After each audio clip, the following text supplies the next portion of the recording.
السلام علیکم میرے دوستوں، میرا نام ہے محمد آصف اور آپ میرا چینل گولڈن اسلام دیکھ رہے ہیں۔ اس چینل پہ میں آپ کے لیے اسلامک ویڈیو ڈالتا ہوں اور خاص طور پر جلال الدین قاسمی کی ویڈیو ڈالتا ہوں۔ آج میں آپ کے لیے ایک ویڈیو لایا ہوں کہ ایک مولوی صاحب ہیں اور وہ کہہ رہے ہیں کہ حضرت عبدالقادر جیلانی، جنہیں غوث پاک کہتے ہیں، وہ ماں کے پیٹ میں 15 پارہ یا 18 پارہ حفظ کیا تھا۔ آئیے پہلے ان کی ویڈیو سنتے ہیں، پھر اور اس کے بعد جلال الدین قاسمی صاحب کا جواب سنتے ہیں۔ آئیے ویڈیو ان کی شروع کرتے ہیں، دیکھیے۔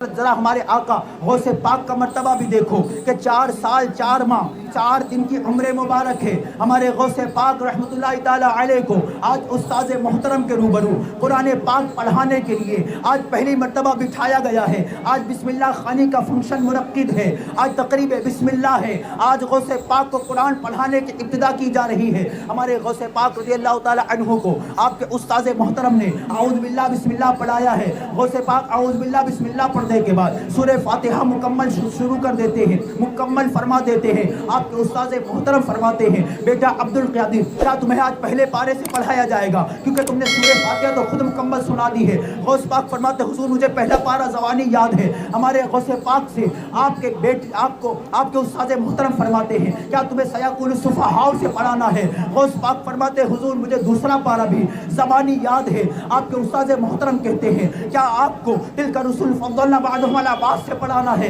غوث پاک فرماتے ہیں، حضور مجھے تیسرا پارہ بھی زبانی یاد ہے۔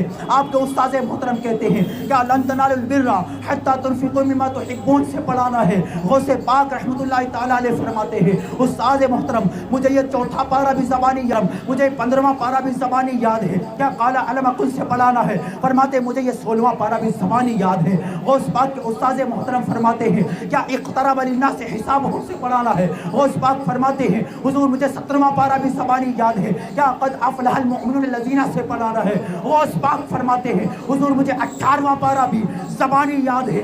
آپ کے استاذ محترم فرماتے ہیں، پھر کہاں سے پڑھانا ہے؟ فرماتے 19ویں پارے سے پڑھوں گا۔ یہ 18 پارے کون پڑھے گا؟ فرماتے میں پڑھوں گا۔ کیسے پڑھو گے؟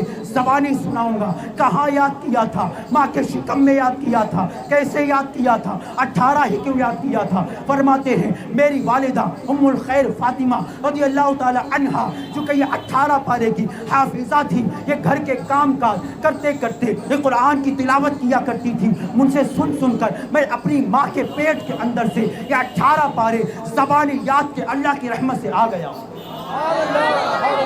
18 پارے وہ حضرت سیدنا سلیمان علیہ السلام کے نبی کی اور نبی کی ولی کی باتیں تھیں۔ ہمارے غوث پاک کا مرتبہ دیکھو، مادرزاد ولی ہیں، ماں کی پیٹ کے اندر سے قرآن یاد کر کے، صرف یاد کر کے نہیں بلکہ سنا بھی رہے ہیں اور بتا بھی رہے ہیں کہ میری ماں کتنی نیک ہے۔ مائیں نیک ہوں اولادیں نیک ہوتی ہیں۔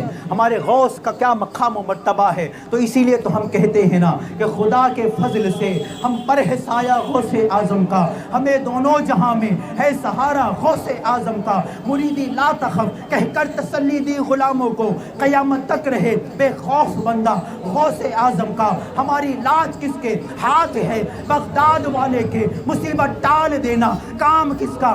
غوث اعظم کا۔ عزیزوں کر چکو وصیت کرتا ہوں، جمیل قادری نے بھی وصیت کی تھی، عزیزوں کر چکو تیار جب میرے جنازے کو تو لکھ دینا کفن پر نامے والا غوث اعظم کا۔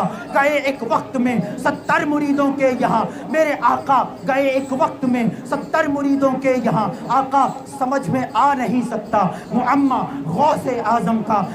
قبر میں پوچھیں گے فرشتے مجھ سے تو کہہ دوں گا طریقہ قادری ہوں، نام لیوا غوث اعظم کا۔ قیامت میں ندا دے گا منادی قادریوں کو، اے عطاریوں اے رضویوں تمہیں مبارک ہو، ندا دے گا منادی حشر میں جو قادریوں کو۔ کہاں ہے قادری کر لے نظارہ غوث اعظم کا، فرشتوں روکتے کیوں ہو مجھے جنت میں جانے سے؟ یہ دیکھو ہاتھ میں دامن ہے کس کا؟ غوث اعظم کا۔ اور جمیل قادری سو جان سے قربان مرشد پر، انیس قادری۔ جلال الدین قاسمی کا ویڈیو ہے۔ ایک مولوی صاحب تقریر کر رہے تھے اور ٹیبل پر زور زور سے ہاتھ مار کر چلا رہے تھے، یہ وہابی کیا جانے غوث اعظم دستگیر کی فضیلت اور ان کی کرامت کا عالم یہ ہے کہ وہ جب ماں کے پیٹ سے پیدا ہوئے تو 15 پارے کے حافظ تھے. اب یہ بات صحیح ہے کہ غلط ہے؟ چلیے یہ آیت کریمہ دیکھتے ہیں اسی سورہ کریمہ کی اسی پارے کی. اللہ نے فرمایا واللہ اخرجکم من بطون امہاتکم لا تعلمون شیئا، اللہ نے تم کو تمہاری ماؤں کے پیٹوں سے نکالا، تم ایک چیز نہیں جانتے تھے. مولوی بولتا 15 پارے لے کر نکلے، یہاں قرآن حکیم بولتا ہے کوئی بھی ایک چیز لے کر نہیں آتا. وَجَعَلَ لَكُمُ السَّمْعَ وَالْأَبْصَارَ وَالْأَفْئِدَةَ، آنکھیں لے کر آتا ہے، کان لے کر کے آتا ہے، دماغ لے کر کے آتا ہے. اس کا مطلب علم نہیں، فیکلٹیز آف نالج نہیں، فیکلٹیز آف نالج لے کر آتا ہے. علم کی صلاحیتیں، استعدادات لے کر آتا ہے، علم لے کر نہیں، نالج لے کر نہیں، فیکلٹیز آف نالج لے کر آتا ہے. علم نہیں، استعدادات علم لے کر آتا ہے. علم نہیں، علم کی صلاحیتیں لے کر کے آتا ہے. لا تعلمون شیئا، کوئی آدمی نبی تک تو ایک چیز نہیں جانتا. یہ اصول اور ضابطہ ہے کہ ماں کے پیٹ سے نکلنے والا ایک چیز نہیں جانتا. اس کے خلاف جو بولے فلاں بزرگ ایسا، فلاں صاحب ایسا، ایک پارے کے حافظ تو ایسے تھے ویسے تھے، ساری باتیں بالکل ڈھکوسلا ہیں، بے بنیاد باتیں، سب واہیات باتیں. واللہ اخرجکم من بطون، اس لیے کہ قرآن حکیم کی کسوٹی ہے، اس کا معیار، اس کا کرائیٹیرین اس کو رد کر دیتا ہے. واللہ اخرجکم من بطون امہاتکم لا تعلمون شیئا وجعل لکم السمع والابصار والافئدہ. استعدادات لے کر کے آتا ہے، فیکلٹیز لے کر کے آتا ہے، نالج لے کر نہیں، علم لے کر نہیں آتا. لا تعلمون شیئا، تم ایک چیز نہیں جانتے. تو دوستو آپ نے دیکھا کہ جلال الدین قاسمی صاحب نے کس طرح سے یہ قرآن کی آیت پیش کر کے واضح کر دیا کہ اللہ رب العالمین نے فرمایا کہ تم اپنے ماں کے پیٹ میں ایک چیز بھی نہیں جانتے تھے جب اللہ رب العالمین تم کو پیدا کرتا ہے. اور یہ لوگ کیسے اتنا تگڑا جھوٹ بولتے ہیں کہ جب اپنے ماں کے پیٹ میں تھے حضرت عبدالقادر جیلانی رحمۃ اللہ علیہ تو وہ 18 پارے کے حافظ تھے. یہ لوگوں کو گمراہ کرتے ہیں. اللہ رب العالمین سے دعا ہے کہ وہ ہم تمام لوگوں کے اس فتنے سے محفوظ رکھے. دوستو اس ویڈیو کو زیادہ سے زیادہ لوگوں کے پاس شیئر کریں اور کمنٹ میں اپنی رائے ضرور بتائیں. تو یہیں سے ختم کرتے ہیں، آپ ملتے ہیں دوسری ویڈیو میں، تب تک کے لیے السلام علیکم ورحمۃ اللہ وبرکاتہ.